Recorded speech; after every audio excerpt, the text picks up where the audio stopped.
Bienvenidos and welcome back to Puro Pinche Gol, the place we discuss all things USMNT y la selección mexicana. My name is Adrian, joining me once again my co-host Tocayo. Adrian, what's good, man? Hey, what's up, man? Monday, beginning of the week. Just a few days, I guess, few more days before Copa America starts, and we have a full summer of soccer or football. But yeah, I'm excited for. I don't know. I'm not sure if excited, but I'm eager to see the USMNT against Brazil.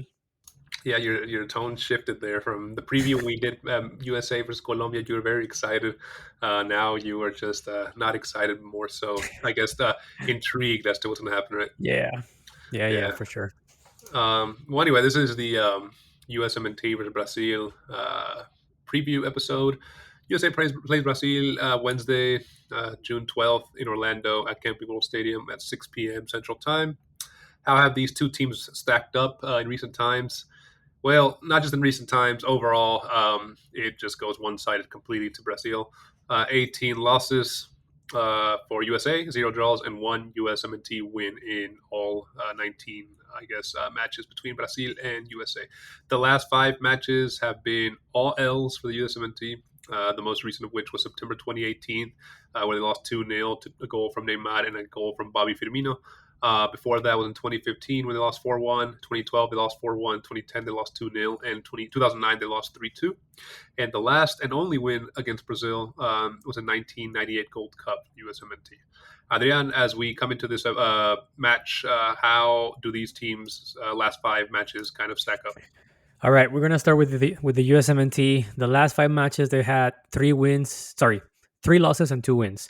They lost against Trinidad and Tobago 2-1 in the CONCACAF Nations League, the first leg of that. Was it a quarterfinal or semifinal? But they the quarterfinal to advance to the semifinal. Yeah, they lost that one. Was the second leg. Exactly. Here we go. So that is the second leg against Trinidad and Tobago. They lost on the Camp Cupcake match against Slovenia. They won 3-1 in the CONCACAF Nations League semifinal against Jamaica. And then they defeated Mexico 2-0 or 2-0, as some gabachos like to say it, in the final CONCACAF Nations League. And the most recent match, the sorely remembered, highly disputed, highly disliked by the USMNT fans, the 5-1 loss against Colombia. On the other hand, we have Brazil, the last 5 matches. Normally you would think that Brazil will come in super hot, but I think this is not necessarily super hot for them. They have 2 losses, 2 wins, and 1 draw. The 2 losses were against Colombia and Argentina in the FIFA World Cup conmebol qualifier matches. 2-1, they lost against Colombia, and 1-0 against Argentina in Brazil. So that's a big win for Argentina. They won 1-0 against England in March of this year, international friendly.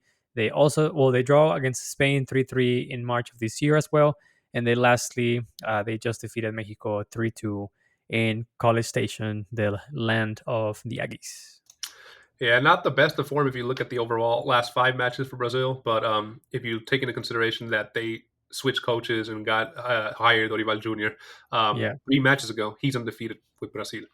So 2 wins and 1 draw for him as coach. So if you take into the small picture here that, the form under this coach, Dorival Jr., they're in decent form. Right? They had a freaking interim coach for the longest time. It was I think it was the Fluminense or the Palmeiras guy, one of those. He was just coaching his club and then doing the national duties whenever needed. Yeah. Well, Brazil, like you mentioned, their form is kind of on and off. It could be said, you kind of conclude that with looking at their position in CONMEBOL World Cup qualifying standings. They're currently 6th.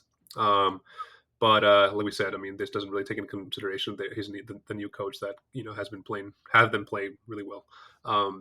But as far as this match goes, Brazil lineup. I think before the Mexico Brazil match, there were kind of rumors saying that Brazil was going to start they're pretty much their A team, right? That quickly shifted. It was later known that Dorival said they're going to kind of play their bench, give opportunity to some of their younger players, etc., and kind of save their starting 11 really, or most of their starting 11 for the USA match, since that's closer to the Copa America. And a lot of those players, Vinicius, Rodrigo, to name a few, were just coming off of that Champions League win in a recent match, that Champions League game. So he was resting a couple of those guys. But now, I think we're going to see a pretty much 90% strength Brazil team. playing a 4-3-3 with Bent on the back, center backs Beraldo, Marquinhos, on the right side Danilo, on the left side Wendell, in the midfield Bruno Guimares, Jao Gomez, and Paqueta, and then up top Vinicius on the left, Rafinha on the right, and Rodrigo leading the front line. Very dangerous team, and if you look at the Mexico game, even on the bench, you could call up on people like Militao, Ederson, Martinelli, even Allison, if Allison's the backup keeper in this match. You just have a lot of, Endrick, a lot of potential, on the bench as well as, starting 11. So how do you think, or, what is the lineup looking for Triple G, man? For Triple G, so we were discussing this before we started recording this episode, and I asked you, do you think he's going to rotate players and try something different or give some rest before Copa America to those normally starting 11 players? And you said no. You said that you think he cannot afford it. He cannot lose as badly as he did against Colombia, and I think you're right. I think we will not see any specific changes from Triple G on this match. I expect to see Turner as the goalkeeper, although I think Horvat should be starting just to see who's in better, better fitness levels or match ready. Ready, yeah. Between both of them. But I think he's gonna stick with Jada Richards. Maybe we might not see Team Ream as he looks super slow against Colombia. I think we're gonna see CVV or Mckennie, but it looks like CVV is the one who's leading the race, and then as a right back, Scally. The three midfielders, Mckennie, Gioreyna, and the big change here will be no Cardoso, but Tyler Adams in. So we'll have the captain back on the pitch, and then lastly, top three. I've seen different pundits saying that he's going to stick with the top three, but I have the feeling, and based on the notes that we have here, I think, of course, he's going to have Pulisic and Wea, but the biggest question is, will Balogun or Hajiwright play? And it looks like Hajiwright is leading that attacking formation. At least for this match. I mean, Yeah. that could still change come Copa America. And knowing Triple G, I mean, like a lot of pundits are saying as well. I've seen it split. Some he'll, like you said, have Balogun, some have Haji, right? I agree with you. I think it's going to be primarily no major changes except the ones you kind of mentioned there. With the big one, I think I agree with you. Matt Turner maybe deserves to be on the bench for this one and give even Horvath the nod. Matt Turner was very, very bad against Colombia. Not entirely all his fault. He was exposed a lot. His defense was no better, but definitely, it can't hurt to give Horvath a go. But I mean, do you really change goalkeepers a week before the tournament? That's Triple G's call. That's why he's coaching. I'm not. The USA definitely has to regroup, try to get a result. No one's expecting a win. No one's expecting a draw. Just don't lose 5-1. If you could play and play a decent game and lose 3-2, lose 3-1, where it's kind of close for 60 minutes, and maybe it was just errors like that first goal against Colombia where Jedi tried to clear and kind of cleared it in the way of the Colombian player, stuff like that. It's forgivable, right? It's a friendly. You're making these small errors. They're fixable. But to lose 5-1 like they did against Colombia, nobody wants to see that again against Brazil. And that'll just be a morale boost, or a detriment to morale if they lose again that bad right before a week before the Copa America. Especially since these are the two teams that they would be playing if they advanced out of the group, right? If they win the group, they'll probably play Colombia second. If they lose the group, Yes. they'll play Brazil. Brazil's first, or vice versa. I mean, Colombia. Don't sleep on Colombia. We saw what they could do. I think they're, along with Argentina and Brazil now, probably contenders. So interesting matchups here to set these guys Yeah. up as Mhm. your friendlies, right before the tournament. I know. I don't disagree. I mean, before the last match on Saturday, we all thought that the USMNT, out of every single team from CONCACAF, was the one with the highest hopes to move forward or put up a better fight than Mexico, Canada, Jamaica. And after that match, it's kind of now up in the air to see who will have the most decent tournament.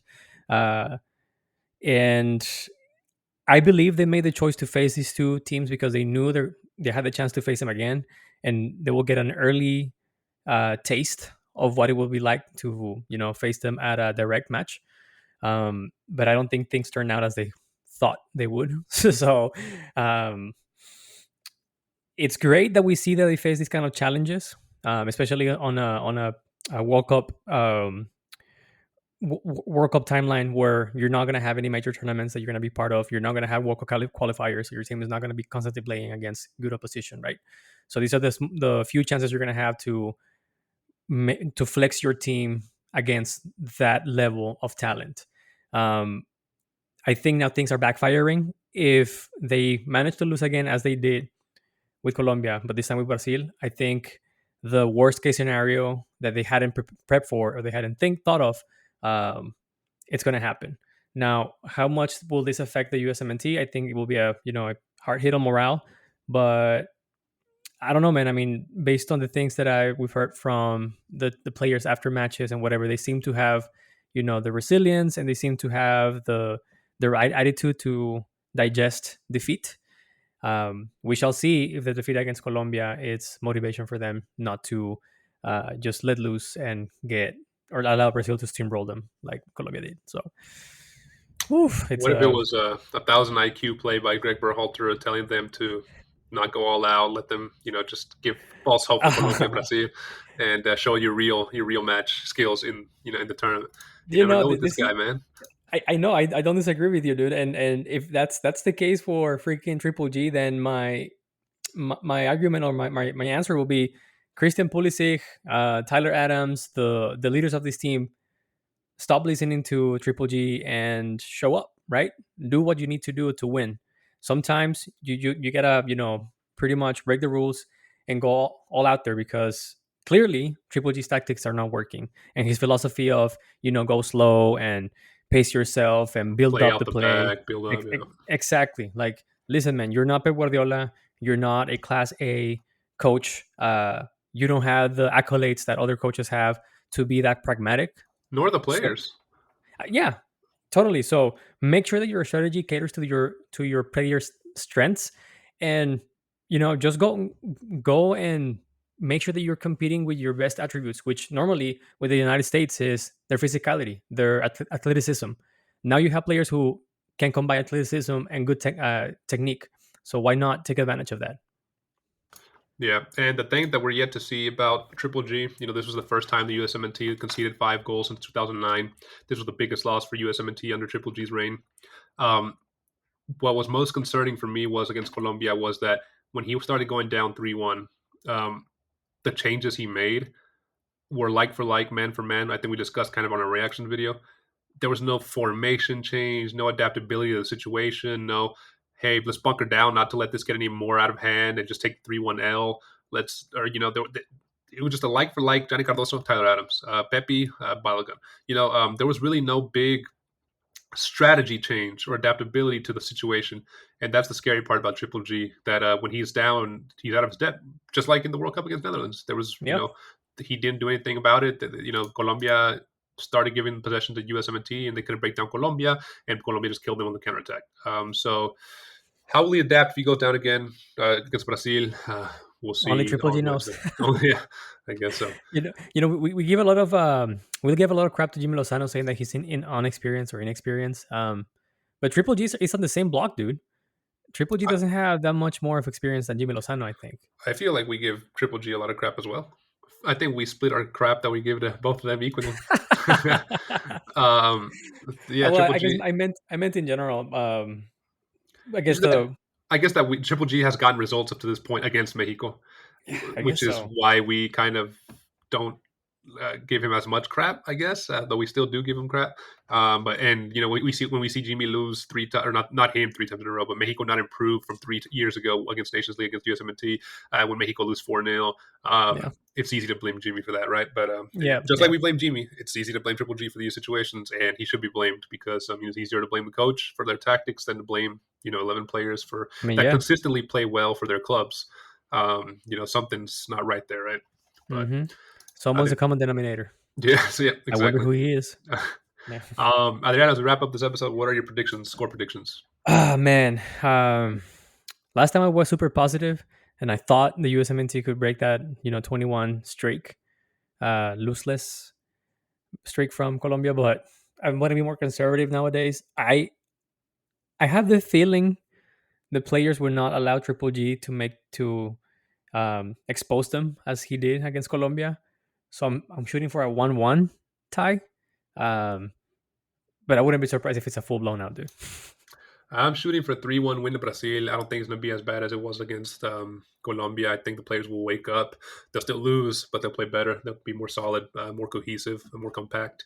But it's at the end of the day, it's you're playing Brazil, you're playing Vini, Brazil, you're playing yeah, Rodrigo, you're playing all these guys, right? That are quality yeah. Real Madrid players or And Mexico can tell top you players. that. Hmm. Yeah. So I still think they get the L, but I think it's going to be an improved L. That they could take away some positives at least. Good, good. USA opens up against Bolivia June 23rd, and Copa America Brazil opens up against Costa Rica June 24th. Copa America right around the corner, so we will be making our group previews and kind of giving our in-depth analysis for Copa America ahead of the tournament. So stick it here at PPG. Adrian, man, as we wrap up this episode, bro, where can listeners find us, dude? They can always find us on YouTube. Don't forget to subscribe, hit the like button, and turn on the notifications. You can also find us on Apple Podcast, Spotify, or wherever you get your podcast on. Last but not least, you can also find us on Instagram and TikTok. We're posting now with more frequency. Want to find some memes, want to find some latest news, or just a quick shorts of our podcast episodes, go find us on those platforms. Yep, make sure to follow us and let us know in the comments below. What do you expect from USMNT versus Brazil? Do you think another big loss for USMNT is in the works, or do you think this will be a more positive display from the USMNT? Definitely let us know below. And how are you feeling with Triple G still at the helm? After that 5-1 loss, I think most of the USMNT fan base are kind of deflated. But yeah, Copa America right around the corner. Let us know how you guys feel. Adieu, man. Another good episode, bro. I'll see you in the next one. Always a pleasure, my guy. See ya. See ya.